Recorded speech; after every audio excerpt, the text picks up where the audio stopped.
Welcome to Jazz Piano Skills. I'm Dr. Bob Lawrence. It's time to discover, learn, and play jazz piano. Well, I hope everyone had a wonderful Labor Day holiday yesterday, enjoying your family and friends. And now that you're well rested, it's time to get back to reality and get down to business. So today, you are going to discover a key of E major harmonic workout. You're going to learn how to think within the key of E major harmonically. And you are going to play essential jazz piano voicings, block chords, traditional and contemporary shells, plus two-handed shapes, using common harmonic motion. And on top of all that, you're going to play various rhythmic comping patterns, focusing on 16th notes. So as I always like to say, regardless of where you are in your jazz journey, a beginner, an intermediate player, an advanced player, or even if you consider yourself a seasoned and experienced professional, you're going to find this Jazz Piano Skills podcast lesson exploring a key of E major harmonic workout to be very beneficial. But before we dig in, I want to, as I always do, welcome new listeners to the Jazz Piano Skills podcast. And if you are indeed a new Jazz Piano Skills listener, if you are indeed new to Jazz Piano Skills, I want to personally welcome you, and I want to invite you to become a Jazz Piano Skills member.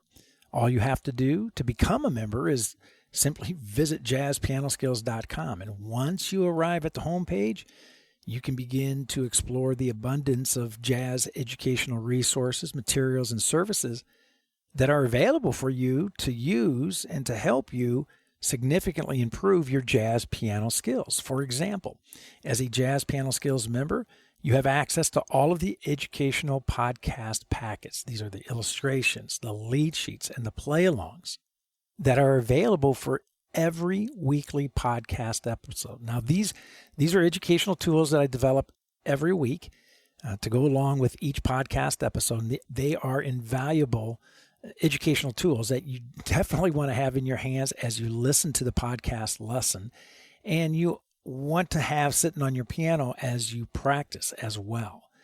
You also, as a Jazz Piano Skills member, have access to the sequential jazz piano curriculum. Now, this is an online curriculum that is loaded with comprehensive courses, all of them using a self-paced format. There are educational talks, interactive media to test your skills. There are video demonstrations in all 12 keys of the jazz piano skill being taught. There are play-alongs, and there's a ton more. So check out the Jazz Piano Skills curriculum as a Jazz Piano Skills member. You also have access to the online weekly masterclasses, which are essentially an hour, 1 hour lesson with me each and every week. As a Jazz Piano Skills member, you also have access to the online interactive fake book. Now, this is a fake book that gives you access to jazz standards from the Great American Songbook, right? And you'll be able to enjoy the chord changes, lead sheets, harmonic function lead sheets. There are play-along files, historical insights, inspirational recordings, and so much more. It's an ever-growing collection of tunes that you should absolutely discover, learn, and play. And you also, as a Jazz Piano Skills member, have access to the private Jazz Piano Skills community, which hosts a variety of engaging forums. There are podcast-specific forums, course-specific forums, and of course, there are just general jazz piano forums for you to enjoy. Of course, you have access to all of them, and you will have the ability to contribute to them as well, which I certainly encourage you to do. I want you to share, engage, and grow. And last but not least, you have access to unlimited private, personal, and professional educational support provided by me whenever and as often as you need it. So again, take a few minutes, visit JazzPianoSkills.com to learn more about the educational opportunities that await you and how to activate your membership. Now, there are several membership plans to choose from, and I am quite certain there is one that is perfect for you. But nevertheless, if you get there, you have some questions, please let me know. I'm always happy to spend some time with you, answer any questions that you may have, and to help you in any way that I can. Okay, now let's discover, learn, and play jazz piano. Let's get after this key of E major harmonic workout. All right, as all of you regular listeners know, right, I go through this little routine every time we begin our exploration of a new key, right? And of course, I'm going to go through it again today, just simply because, well, I love doing it. It's fun, and it's now tradition. So are you ready? Here we go. I want to encourage you to say it along with me, especially if you've been a regular listener, you know the routine. So here we go. The key of C major is over. The key of F major, over. Key of B flat major, we did that back in March. It's over. Key of E flat major, gone. Key of A flat major, over. The key of D flat major, long gone. The key of G flat major, over. And now the key of B major that we have been exploring in the month of August, it's now over. Now, I don't know about you, but I always feel good about moving on. And even if I know that I do not have a complete handle on the skills that I've been working on, it's always good to move on. And I've said this many times throughout this journey that we started way back in January. It's a big deal to keep forging ahead no matter what, no matter how well you think you have mastered or have not mastered the essential jazz piano skills in the previous keys, or how shaky you may believe your jazz piano skills are in the previous keys. We must always be moving forward. Forward motion is the name of the game, without question. It is the key to developing our jazz piano skills and becoming an accomplished jazz pianist. Now, I mentioned this point last month, and I want to bring it to your attention again.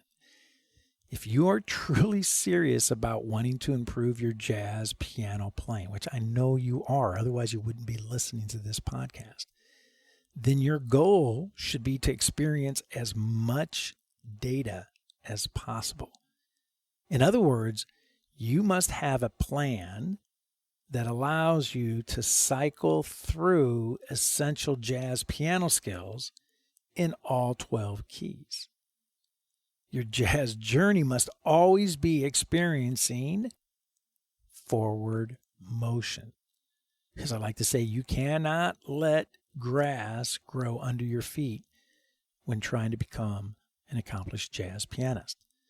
Now, you've heard me say this before as well. The number one reason why people find it difficult to improve their jazz playing is because they are always practicing the same things in the same keys over and over and over again. In essence, they are simply running in place. They never push forward and move through the keys as we have been doing throughout this entire year, right? Our plan from the beginning, right? 12 months, 12 keys, essential jazz piano skills, voicings, scales, arpeggios, chord scale relationships, improvisational vocabulary, rhythms, right? It's such a good plan, such a good approach, and quite honestly, it's a great time frame. 1 year, 12 months, 12 keys. So today we begin tackling, new month, right? September. Today we begin tackling the key of E major. So as I have stressed over and over, once we move on, we move on.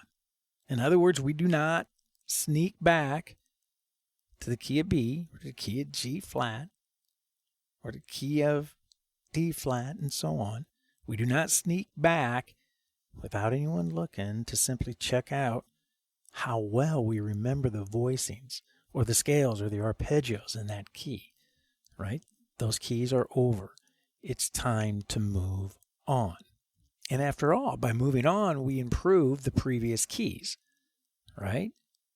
You've heard me say this as well. If you want the key of C to get better, practice in the key of F. If you want to get better in the key of F, practice in the key of B flat, and so on, right? By moving on, we actually improve our skills in all keys, right? Keys do not function or exist within a vacuum.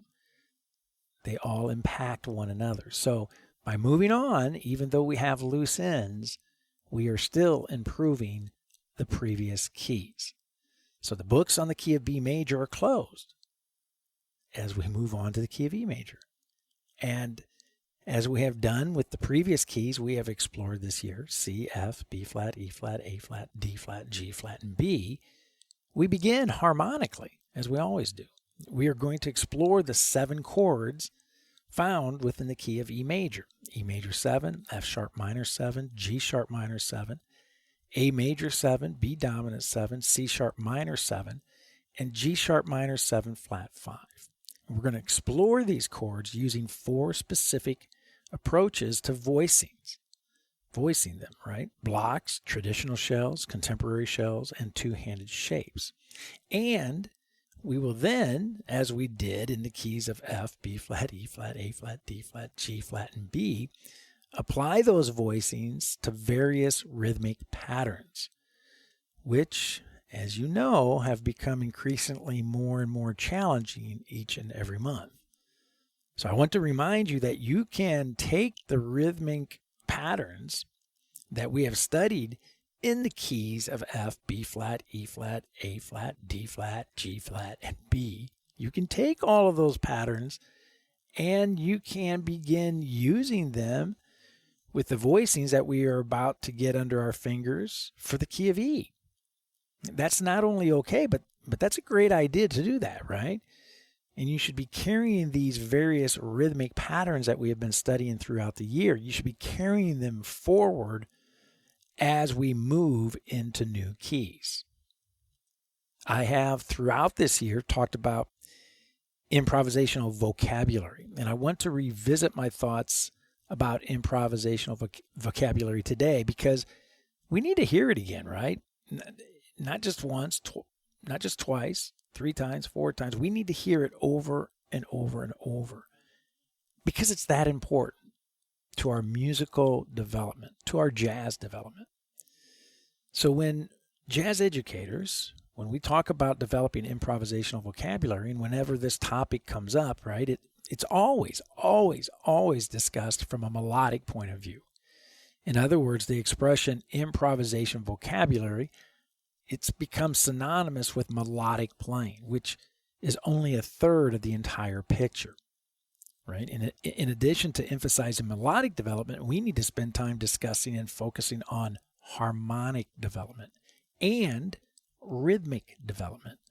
And that is precisely what all of the harmonic workouts are about, harmonic and rhythmic development.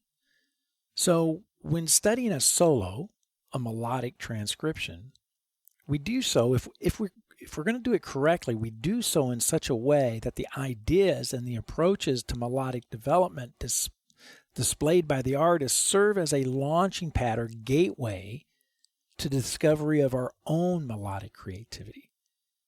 As I said a couple of weeks ago, we don't study a Bill Evans transcription in hopes of becoming an inferior replica of Bill Evans. Right?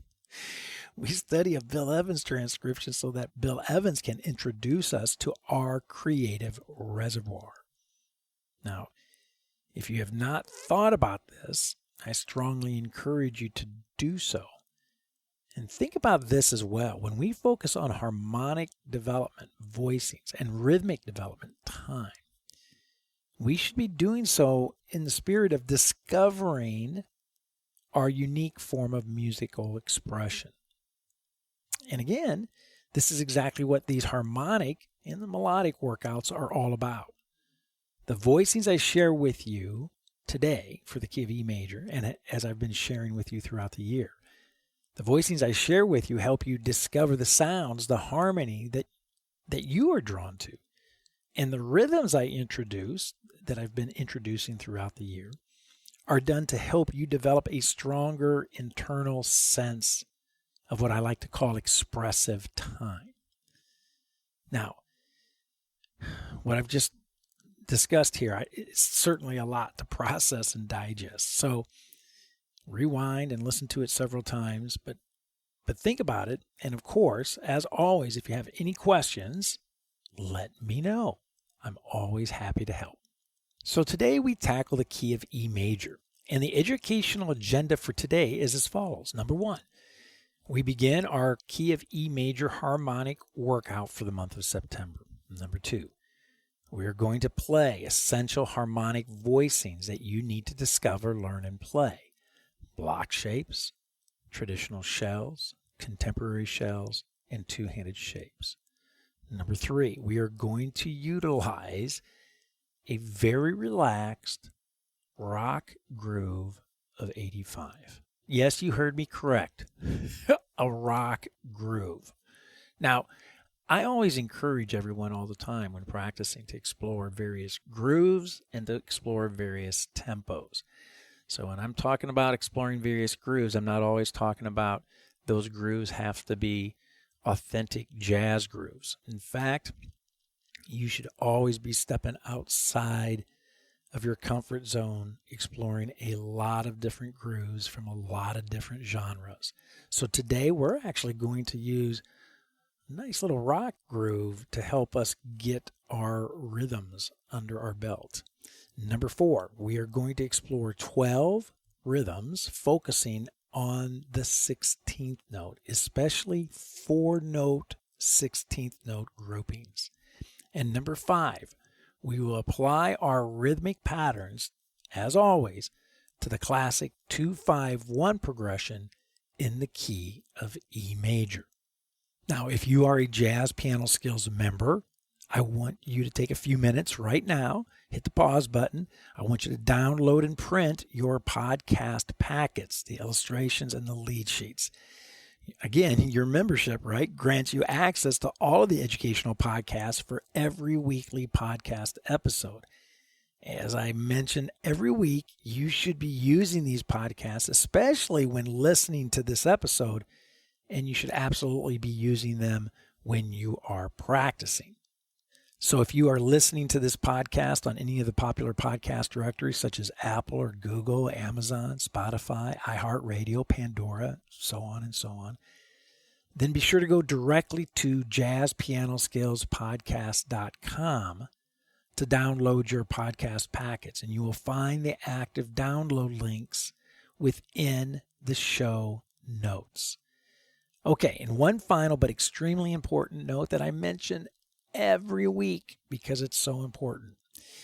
If you have been listening and you think that the key of E major harmonic workout and the various skills that we are about to discover, learn, and play, if you're thinking that this is all over your head, then I would say stop it. Just stop. No worries. Just continue to listen and grow your jazz piano skills intellectually by listening to this podcast episode, right? Every new skill is over our heads when first introduced. But this is how we get better, right? We place ourselves smack dab in the middle of conversations where we hear things, we're hearing verbiage and words, right, that we've never heard before. And we're forced to grow intellectually. So I say it all the time. All musical growth begins upstairs, mentally or conceptually, before it can come out downstairs physically in your hands. So if you think these skills are over your head, so what? Sit back, listen to this podcast lesson now to discover and learn.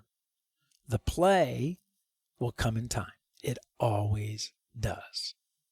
Okay, the very first thing I want to address is the very last page of your lead sheets packets.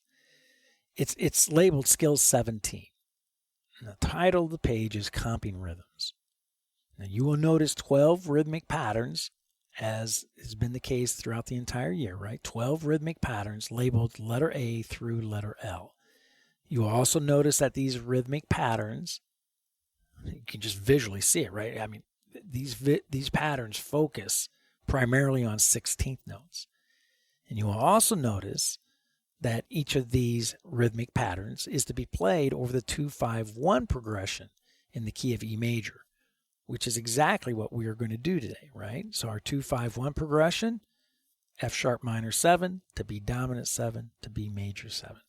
Now, we're going to focus on skill 17 in this podcast episode, but that does not mean that you bypass practicing skills 1 through 16 found in the lead sheet packet, right? All 4 voicing types should be practiced first without rhythm as outlined in skills 1 through 16.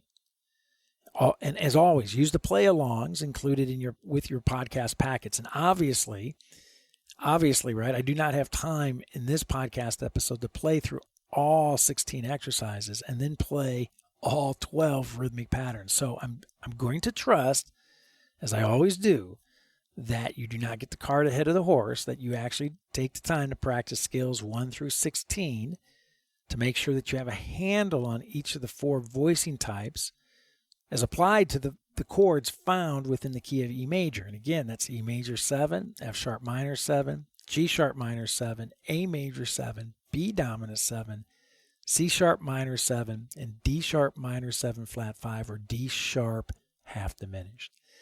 Then once you have a handle on all these voicings, the 4 voicing types for the chords found within the key of E major, then turn your attention to developing your rhythmic skills using the voicings as you play the 2-5-1 progression in the key of E major, right? Good game plan, right? All right. So let's dig in. Okay, so we have skill 17 out of our lead sheet packet in front of us. Let's look at letter A, rhythmic pattern letter A. Again, we're going to utilize the 2-5-1 progression to play through all of our rhythms today. Our F sharp minor 7, B dominant 7, E major 7. Now, each one of these lines, letter A through letter L, I will play through 6 times. First time through, I'll just comp using 2-5-1. Very simple.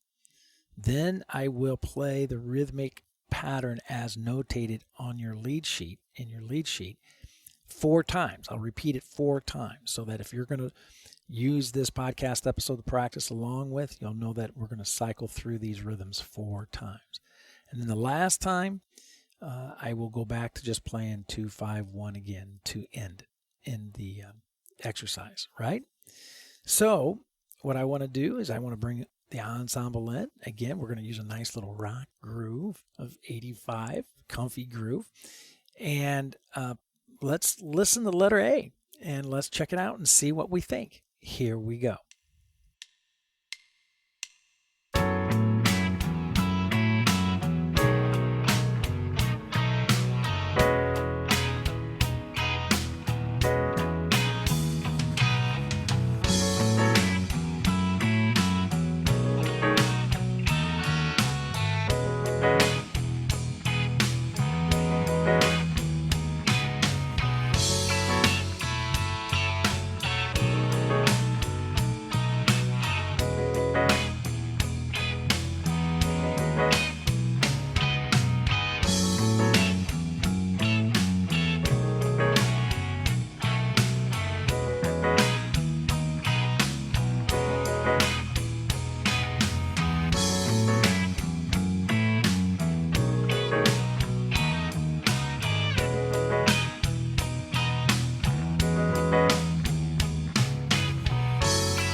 Nice, a lot of fun. Now, you notice, right, we're dealing with 16th notes here, grouping of 4 16th notes.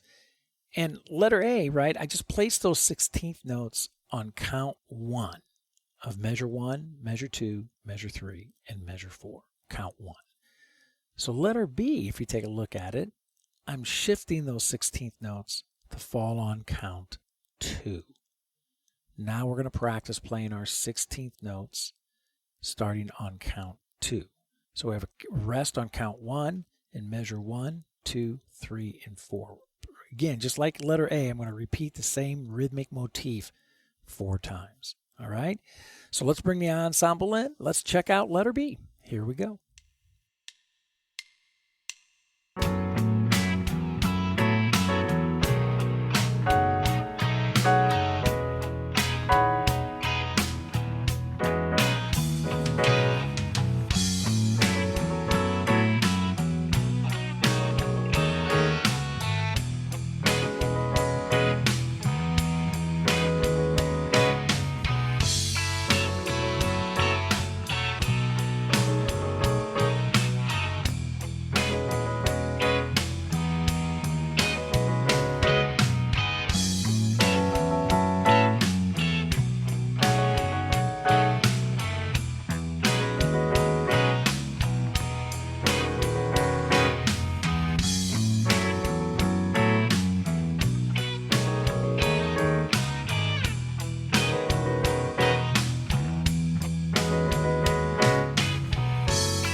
Now, if you're thinking, if you're asking yourself, how am I thinking about the 16th notes, articulating the 16th notes? I'm kind of old school. I know there's a lot of different ways to go about it, but I'm old school, and I articulate it as 1E and a, or 2E and a, or 3E and a. This goes back to my beginning band days, right? But people use different syllables to articulate the 16th notes. Personally, like I said, I'm old school, and I use 1E and a, 2E and a, 3E and a, and 4E and a when I want to practice articulating my 16th notes. Okay? So now let's look at letter C. So letter A, we place the 16th notes on counts 1 of each measure. Count 1 of each measure. Letter B, we place the 16th notes on count 2 of every measure. Now we're going to shift our 16th notes over again. We're going to place our 16th notes on count 3. And again, the same rhythmic motif I'm going to repeat. Measure 1, measure 2, measure 3, and measure 4. All right, so let's bring the ensemble in, and let's check out letter C with our 16th notes placed on count 3. Here we go.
So you know what's coming, right? Letter A, the 16th notes were on count 1. Letter B, 16th notes placed on count 2. Letter C, 16th notes placed on count 3. Letter D, 16th notes placed on count 4. And again, I'm going to play the same rhythmic motif in each measure. Measure 1, measure 2, measure 3, and measure 4. All right, so this is, letter A through letter D is just a way to help us get acclimated to our 16th notes, our 4 16th notes beamed together. Get used to that motif and placing it on different beats within the measure. So let's bring the ensemble in and let's check out letter D. Here we go.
Awesome.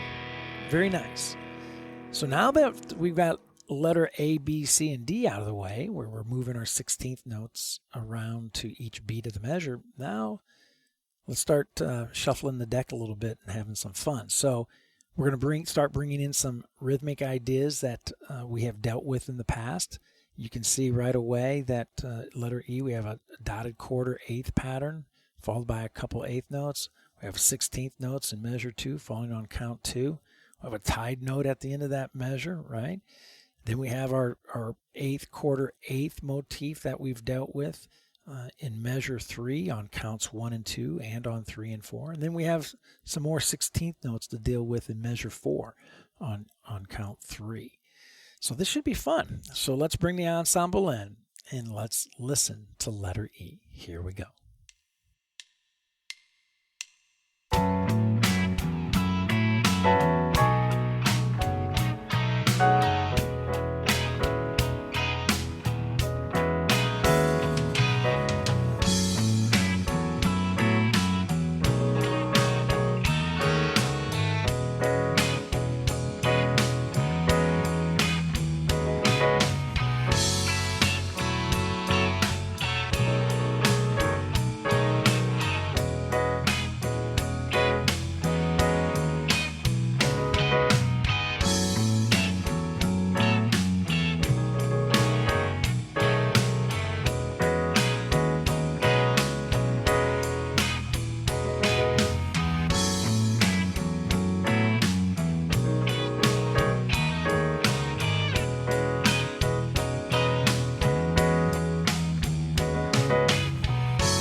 Love it.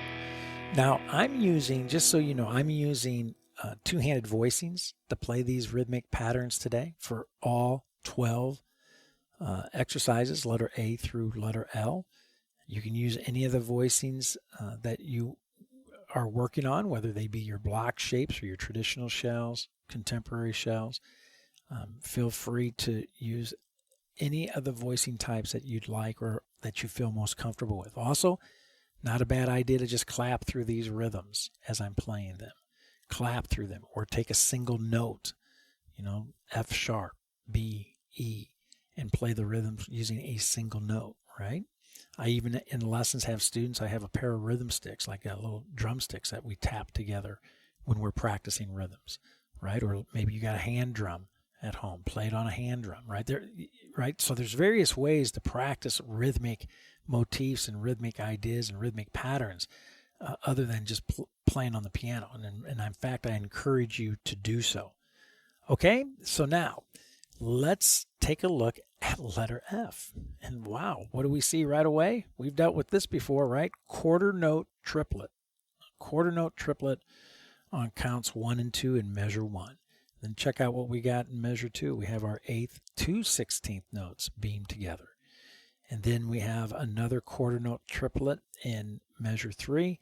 And you can also see there we have our 16th notes, our 4 16th notes beamed together in measure 1 and measure 3. And then we have our 16th notes beamed to an 8th note in measure 4. So wow, we have a lot of different rhythmic patterns that we have dealt with throughout the year, all crunched in here in letter F. So let's bring the ensemble in and let's check it out. Here we go.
6 down, 6 more to go.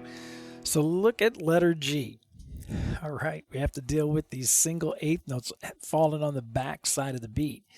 So in measure 1, we have eighth notes on the back side of count 1, back side of count 2, back side of count 3, and back side of count 4, going right into 4/16 notes beamed together in measure 2, 4/16 notes beamed together in measure 3, and then we have the familiar eighth, 2/16 notes beamed together in measure 4. So this should be fun. So let's bring our rock band back in and let's check out letter G and see what we think. Here we go.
Love it.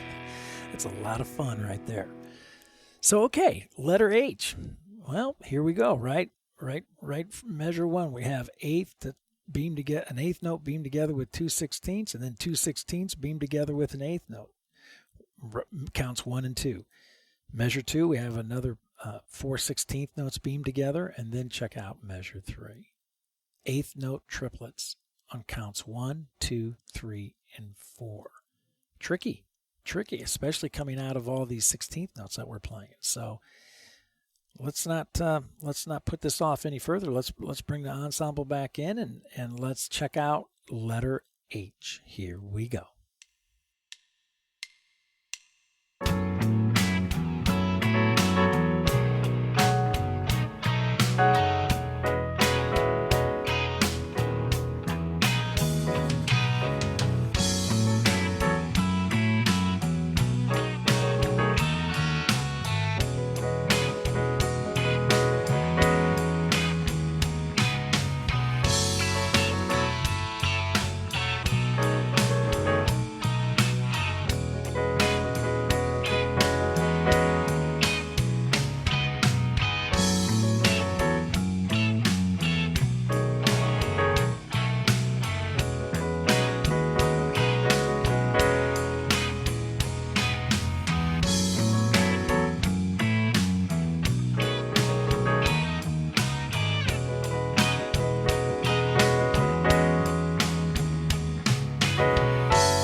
Tricky, right?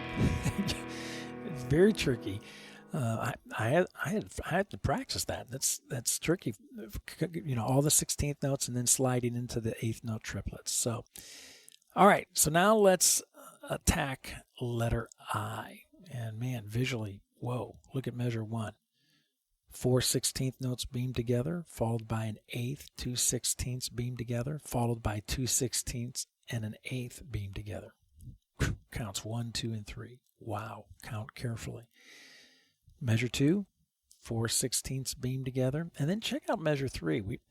The backside eighth note on count 1 going into a quarter note on count 2. And then a backside eighth note on count 3 going into a quarter note on count 4. Then 4/16 notes beamed together on count 2. In measure 4. So again, this is not, isn't any easier. So let's go ahead and do it. Let's check out letter I. Here we go.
Very nice. Onward to letter J. What is it that I've said before? You know, the hardest thing for a jazz pianist to play. The hardest thing for a jazz pianist to play is nothing. Nothing. So look at letter J. Always challenging. You have 3 beats of nothing before you come in with 4 16th notes beamed together, right? So measure 2, pair of 8th notes. Then we have some more nothingness on counts 2 and 3, followed by 4 16th notes beamed together, followed by 2 more 8th notes, followed by two counts of nothing, followed by 4 16th notes beamed together. And then we got the whole note on measure 4 where we just sit tight, right? We're not really moving, no motion. And then it circles back around with 3 more beats of silence. So, you know, what's challenging about letter J, you know, yes, we have the 16th notes that we're dealing with in letter J, but, you know, quite honestly, it's the silence that I think is challenging. As I said, it's hard for jazz pianists to play nothing. So let's check out letter J. Let's count carefully. And here we go.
All right, letter K, we're looking at some more traditional rhythms that we have dealt with throughout the year. We have our 8th quarter 8th combination. We have 8th notes in measure 1. We have 8th notes that fall in the upbeat or the backside of counts 1 and 2 in measure 2, right?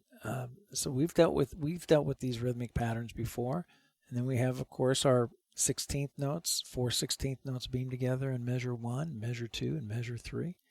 So this should be fun too. So let's bring our rock band back in and let's check out letter K. Here we go.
Love it.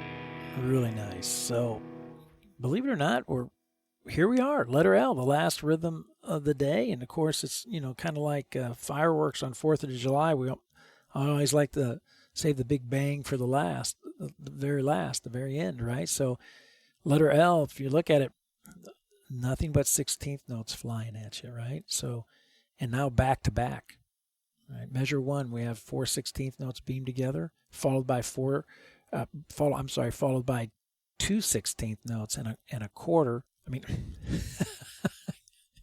Yeah, it's a big bang, all right, I tell you. So let's try this again. Measure 1, 4/16 notes beamed together, followed by 2/16 notes and an eighth beamed together. Then we do the same thing in measure 2. However, we shift the rhythm from counts 1 and 2 to counts 2 and 3. Then we have 4/16 notes beamed together on count 1 in measure 3, followed by 4/16 notes beamed together on count 3. Then we get to measure 4. Wow. I'm butchering this, but you got it, man. You're following along, which is great. Thank you. And then in measure 4, we have 4/16 notes beamed together on count 2. So what I was trying to do there, right? Measure 3 and measure 4, you got 16th notes on counts 1, counts 3, and then in measure 4, count 2. Okay, enough. Let's just bring the ensemble in and let's just listen. Here we go. Check it out.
Well, as always, we have unpacked an amazing amount of information in one very short and one very fast hour, right? So do not underestimate the importance of being able to play rhythmic patterns in time using correct jazz voicings.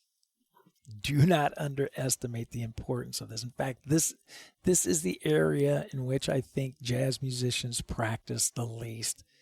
And quite honestly, I think it's the most important. So be honest with yourself always, right? If you cannot play these rhythms, right, these 16th note patterns, which are not easy, if you are having difficulty, then continue to practice rhythmic ideas that we have explored in previous harmonic workouts throughout the year, and just remain patient. The rhythmic development will come. Right? Now, the patterns we use today while playing our 4 voicing types allow you to develop your ability to track and feel time. Now again, when you're practicing these rhythms, use the voicings that you are most comfortable with, okay? Because the objective really, quite honestly, the objective is the development of time and feel, not the voicing when you're doing these rhythmic exercises. So often when students struggle playing jazz, and I've said this before, so often it's because of their inability to successfully track time. This is the objective of doing these rhythmic patterns. So in other words, knowing where count 1 is important. Knowing where count 2 is important. Count 3, count 4, important. Do not guess, right? If you do guess, you have a greater chance, as I've said, winning the lottery, being struck by lightning, or leaping tall buildings in a single bound, right? I guarantee it. If you guess, you're going to guess wrong. You're just simply going to guess wrong. So next week we jump into the key of E major melodic workout. And of course, I will also introduce some rhythmic twists for that workout as well, focusing on 16th notes. So, as I have been stressing every month, hang in there. Just hang in there with me this year, and you will experience a ton of jazz piano growth. right? You will love where you are musically by the end of the year, and you're going to feel great getting through all 12 keys in 12 months. Now, once again, I want to encourage you, especially you Jazz Piano Skills members, use the podcast packets, the illustrations, the lead sheets, and the play-alongs to guide you as you study and practice. These are educational tools that will help you gain a mastery of the jazz piano skills conceptually, physically, and of course, musically. As always, be patient. Developing mature, professional jazz piano skills takes time. I say that all the time, but I'm not sure everybody hears that all the time. Developing mature, professional piano skills takes time. So begin structuring your practicing after the playing demonstrations I modeled for you today in this podcast episode, and I guarantee you will begin to see, feel, and hear your progress.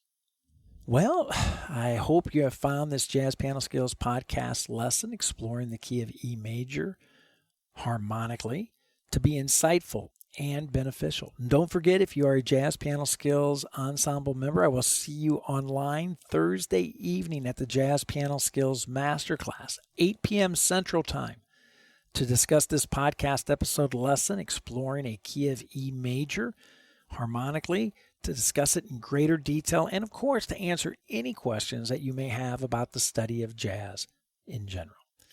Again, use the educational podcast packets for this podcast lesson, and of course check out and use the Jazz Piano Skills courses to maximize your musical growth. And make sure you are an active participant in the Jazz Piano Skills community. Get involved, contribute to the various forums, and make some new jazz piano friends. It's always a great thing to do. Now, you can reach me by phone, 972-380-8050. My extension here at the Dallas School of Music is 211. You can reach me by email, drlawrence@jazzpianoskills.com, or you can use the SpeakPipe widget that is found throughout the Jazz Piano Skills website to send me a message as well. Well, there is my cue. That's it for now, and until next week, enjoy the key of E major harmonic workout, and most of all, have fun as you discover, learn, and play jazz piano.